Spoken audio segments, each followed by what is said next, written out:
అప్పుడెప్పుడో 5 ఏళ్ల కిందటి కేసు మళ్ళీ ఇప్పుడు తెర మీదకి వచ్చింది. అమృత్ పథకం పైలాన్ కూల్చివేత కేసు ఇప్పుడు నెల్లూరు జిల్లా కావలిలో మలుపుల మీద మలుపులు తిరుగుతోంది. వైసీపీ మాజీ ఎమ్మెల్యే రామిరెడ్డి ప్రతాప్ రెడ్డి ఈ కేసులో 5వ నిందితుడిగా ఉండడంతో లోకల్ పాలిటిక్స్ ఒక్కసారిగా హీట్ ఎక్కాయి. అప్పట్లో రాజకీయ దుమారం రేపిన ఈ కేసు ఇప్పుడెందుకు తెర మీదకి వచ్చింది? కూటమి నేతలు రివెంజ్ ఏమైనా ప్లాన్ చేశారా? అసలు కావలిలో ఏం జరుగుతోంది? 2018లో టీడీపీ నేత నారా లోకేష్ కావలిలో అమృత్ పథకానికి సంబంధించి ఓ పైలాన్ని ఆవిష్కరించారు. దాన్ని 2020లో ఓ అర్ధరాత్రి కూల్చేసి మందాడి చెరువులో పడేశారు.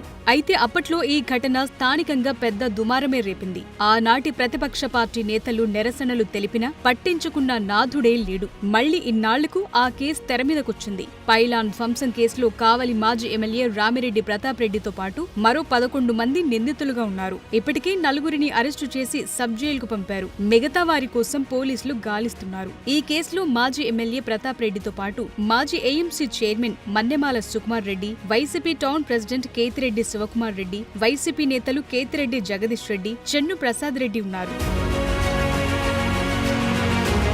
తెలుగుదేశం ప్రభుత్వంలో కావలిలో అమృత్ పథకం కింద 80 కోట్ల రూపాయల అభివృద్ధి పనులకు సంబంధించిన పైలాన్ని మంత్రి నారా లోకేష్ ఆవిష్కరించారు. వైసీపీ సర్కార్ 2020 ఏప్రిల్లో ఈ శిలా ఫలకాన్ని గుర్తు తెలియని వ్యక్తులు ధ్వంసం చేసినట్లు అప్పటి మున్సిపల్ కమిషనర్ వెంకటేశ్వర్లు ఫిర్యాదు చేశారు. దాంతో పోలీసులు కేసు నమోదు చేశారు. అయితే అదే స్థలంలో మరుసటి రోజు ప్రెస్ క్లబ్ నిర్మిస్తున్నట్లు భూమి పూజకు ప్రముఖులను ఆహ్వానిస్తూ ఓ ఫ్లెక్సీని కూడా ఏర్పాటు చేశారు. ఆ ఫ్లెక్సీలో అప్పటి ఎమ్మెల్యే రామిరెడ్డి ప్రతాప్ రెడ్డితో పాటు కొందరు ప్రభుత్వ అధికారుల ఫోటోలు కూడా ఉండటం అప్పట్లో దుమారం రేపింది. పైలాన్ ధ్వంసమైన ప్రాంతంలో సీసీ కెమెరాలున్నా పోలీసులు ఎందుకు మౌనంగా ఉన్నారో తెలియట్లేదని అప్పటి ప్రతిపక్ష పార్టీలైన టీడీపీ, బీజేపీ, వామపక్ష పార్టీలు ప్రశ్నించాయి. అయినా ఈ ఇష్యూని పెద్దగా పట్టించుకోలేదనే విమర్శలున్నాయి. ఇప్పుడు కూటమి ప్రభుత్వం అధికారంలో ఉండడంతో మళ్లీ పైలాన్ ధ్వంసం కేసు తెరమీదకొచ్చింది. ఆనాడు పైలాన్ ధ్వంసం చేసిన ఘటనకు సంబంధించి ఇప్పుడు సీసీ ఫుటేజ్ ఉందా? అప్పుడు పోలీసులు ఎందుకు మౌనం వహించారు?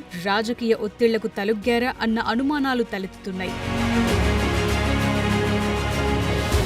అయితే రాజకీయ కక్ష సాధింపులో భాగంగానే తమపై అక్రమ కేసులు బనాయించారని మాజీ ఎమ్మెల్యే ప్రతాప్ రెడ్డి ఆరోపిస్తున్నారు. అవసరమైతే తానే లొంగిపోయేందుకు సిద్ధంగా ఉన్నానని వివిధ మాధ్యమాల ద్వారా చెప్తున్నారు. తనను అరెస్టు చేస్తే కావలిలో వేల మంది కార్యకర్తలు వస్తారనే హెచ్చరికలు కూడా జారీ చేస్తున్నారు. అయితే యువగళం పాదయాత్ర సమయంలోనే పైలాన్ ధ్వంసం చేసిన వారిని వదిలే ప్రసక్తే లేదని లోకేష్ వార్నింగ్ ఇచ్చారు. దాంతో కావలి నియోజకవర్గంలో అధికార ప్రతిపక్ష పార్టీ నేతలు ఒకరిపై ఒకరు దుమ్మెత్తిపోసుకుంటున్నారు. అటు తిరిగి ఇటు తిరిగి ఈ పైలాన్ ధ్వంసం కేసు మాజీ ఎమ్మెల్యే రామిరెడ్డి ప్రతాప్ కుమార్ రెడ్డి మెడకు చుట్టుకుంటోందనే చర్చ మొదలైంది. అయితే పోలీసులు ఈ కేసులో ఎలా వ్యవహరించబోతున్నారనే దానిపై జిల్లా రాజకీయ వర్గాల్లో ఉత్కంఠ నెలకొంది. ప్రతాప్ రెడ్డిని గనుక అరెస్టు చేస్తే కావలి రాజకీయం ఎలా మారుతుందనేది కూడా ఆసక్తి రేపుతోంది.